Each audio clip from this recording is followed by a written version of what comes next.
Great stuff, Arthur. Thanks. We love you. We love ABI.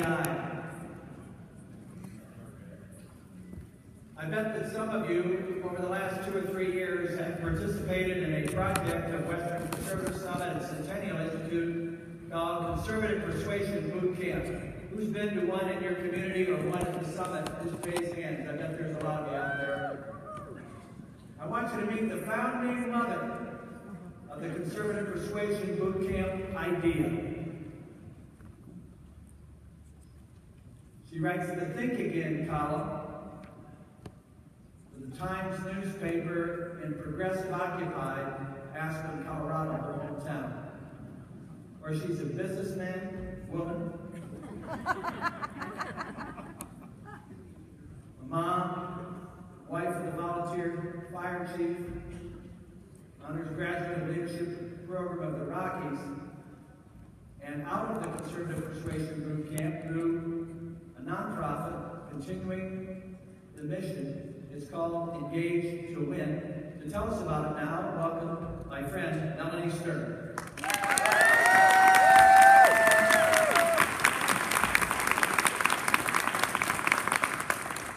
Sometimes when I feel divine intervention, I realize that I've just benefited from the support of that magnificent man, or the divine inspiration of Arthur Brooks. So I'm here to ask you,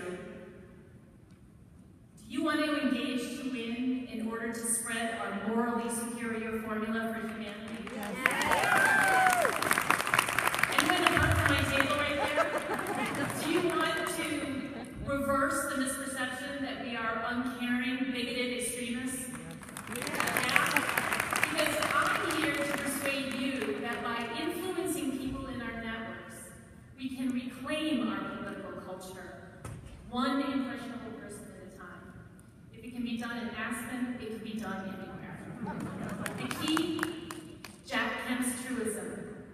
People don't care how much you know until they know how much you care. Consider the 2012 exit polls Carly Fiorina mentioned today. Romney lost only one question. Who cares about people like me? 18 to 81. Yet we care deeply, knowing our principles are the best for the most people, especially the most vulnerable, and progressivism devastates the very people it purports to help. But we're the black-hearted and they're the kind-hearted. The truth is, vast majorities agree on big issues and share our values. We are not extremists, but extremists rejecting majority opinions govern us. That's because enough of those agreeing with us are peeled off to vote for the compassionate side, aided by false narratives casting us as voters and our own inartfulness. Paraphrasing Margaret Thatcher, we must win their trust. Then our winning arguments will win the vote. So here's what I've learned about reaching the skeptical. There's a difference between expressing your opinion and actually persuading.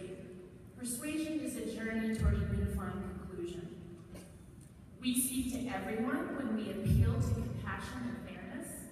And as Arthur Brooks just spoke about, the winning side always fights for people. I get things. Instead of railing against taxes and regulations, we must fight for job searchers, the energy poor, the sick, connecting their plights to progressivism and solutions to conservatism's expanding pie. Approach this way, people are persuadable, and hostiles can be powered down, improving the environment for society-enhancing reforms. 2 examples. My father-in-law heard a woman complaining about aid prices in the market, and replying clumsily, he said, "You voted for that law," eliciting an annoyed look. But what if he said, "California passed a humane farming law causing prices to skyrocket. Now those who can least afford it are hurt the most. And that's not fair."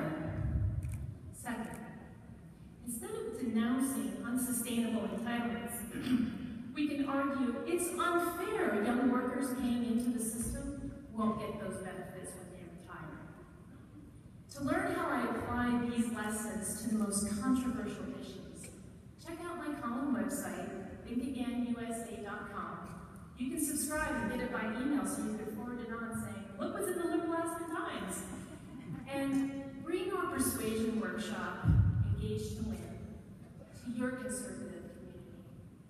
Because together, we can realize Margaret Mead's observation that a small group of thoughtful citizens, like our founders, can change the world. It's the only thing that ever has. Please be an optimist and engage to win.